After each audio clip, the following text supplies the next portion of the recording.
Assalamualaikum warahmatullahi wabarakatuh. Izin memperkenalkan diri, nama saya Jessi Disya Putri dengan NIM 122370027 dari kelas RA. Pada video kali ini saya akan menjelaskan tentang rangkuman mata kuliah valuasi tambang di minggu kedua. Pada mata kuliah di valuasi tambang minggu kedua, kami mempelajari mengenai perkiraan biaya modal dan estimasi biaya penambangan. Pada perkiraan biaya modal bergantung pada beberapa isu atau faktor sebagai berikut. Yang pertama yaitu jenis mineralnya. Seperti yang kita ketahui bahwasanya perkiraan biaya modal itu sesuai dengan jenis mineralnya, seperti apakah itu nikel, timah ataupun tembaga. Yang kedua ialah jenis metodenya. Yang kita pelajari itu jenis dan metodenya sangat banyak kan teman-teman. Nah, metode penambangan itu sendiri ada open pit, underground, dan masih banyak metodenya. Itu juga termasuk ke dalam salah satu faktor yang mempengaruhi perkiraan biaya modal. Yang ketiga yaitu jenis infrastruktur yang ada di tambang itu sendiri, seperti listrik, jalan, rumah sakit, ataupun klinik. Bangunan itu semua sangatlah penting untuk perkiraan biaya modal, karena sejujurnya di tambang, infrastruktur seperti itu sangatlah dibutuhkan. Yang keempat yaitu sumber air dan listrik. Air dan listrik juga merupakan faktor penting di dalam industri pertambangan karena untuk penerangan dan kebutuhan yang membutuhkan air.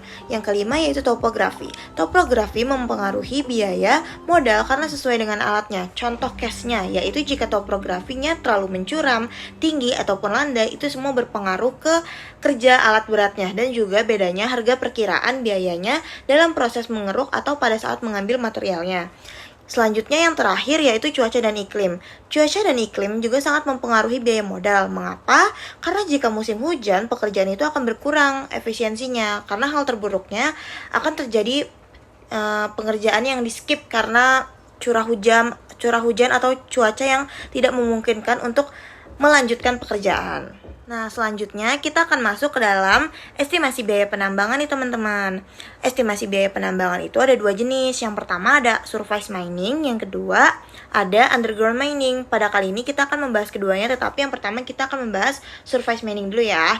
Pada surface mining, faktor-faktor yang mempengaruhi itu ada target produk, seperti ada target pada mingguan, bulanan, bahkan tahunan. Selanjutnya yaitu stripping ratio, yang mana merupakan suatu rasio perbandingan di mana material tersebut layak atau tidaknya dipindahkan ke proses ekstraksi.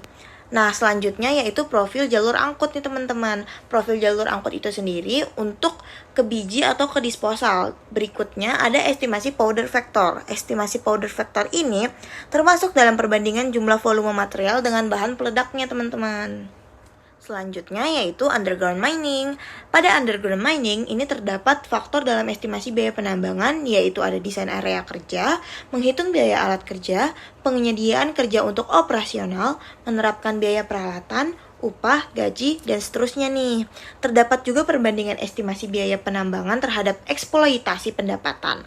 Artinya, estimasi tersebut merupakan biaya yang kita dapatkan terhadap pendapatan kita, biaya yang dikeluarkan, dan pendapatan yang akan kita dapatkan di underground. Di underground juga faktor-faktornya berpengaruh di surface mining.